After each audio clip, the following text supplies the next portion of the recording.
தமிழ் சினிமாவில் தவிர்க்க முடியாத நடிகராக இருப்பவர் சூர்யா. ரசிகர்களால் நடிப்பின் நாயகன் என்ற படத்தை பெற்ற இவர் அரசியல், சமூக பேச்சுகள் என கடந்த சில ஆண்டுக்கு முன்னதாக பேசியதை அடுத்து சர்ச்சையானது. மேலும் சூர்யாவின் மனைவி ஜோதிகா கோவில் உண்டியல் குறித்து பேசியது எல்லாம் பெரும் சர்ச்சையானது. இதையடுத்து சூர்யா நடித்த பல படங்கள் தோல்வியடைய மட்டுமே சந்தித்தது. இந்நிலையில்தான் தோல்வியிலிருந்து மீண்டு வர ஆன்மீக நோக்கத்துடன் RJ பாலாஜி சொன்ன கருப்பு திரைப்படத்தின் கதை பிடித்து போக அதில் நடித்தார். அது தற்போது சூர்யாவின் தோல்வியிலிருந்து மீட்டுள்ளது என்பதே உண்மை.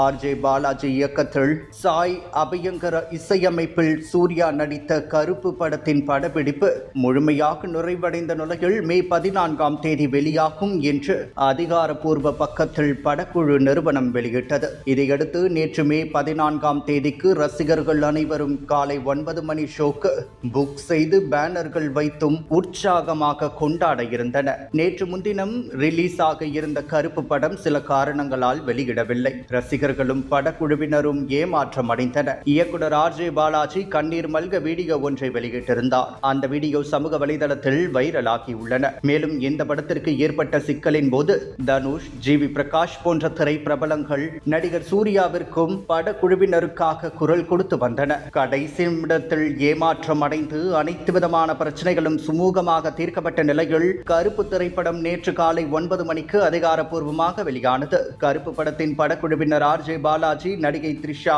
சாய் அபயங்கர் மற்றும் நடிகர் கார்த்திக் ஆகியோர் சென்னையில் உள்ள பிரபல ரோகிணி தியேட்டரில் நேரில் சென்று கண்டு மகிழ்ந்தனர். படம் முடிந்த பிறகும் படக்குழுவினர் தியேட்டரில் திரண்டிருந்த ரசிகர்களை சந்தித்து பேசி அவர்களின் ஆரவாரமான வரவேற்பு கண்டு இயக்குனர் RJ பாலாஜி மகிழ்ச்சி அடைந்தார். சூர்யாவுக்கும் இந்த திரைப்படம் பல தோல்விகளுக்கு பிற்காடு கை கொடுத்ததாகவும் இனி இது போன்ற கதைகளத்தை விட்டு புரட்சி என்ற போர்வையில் ஒரு சார்பாக படத்தை தேர்ந்தெடுத்தால் கட்டாயம் அது தோல்வியாக அமையும் என்றே கூறப்படுகிறது. தியேட்டரில் நலன் வரவேற்பு என்பது சூர்யாவின் நடிப்பிற்கும் இயக்குனர் RJ பாலாஜிக்கும் கிடைத்துள்ளது. தற்போது கருப்பு படத்தை காண பலரும் குடும்பத்துடன் சென்று வருகின்றனர்.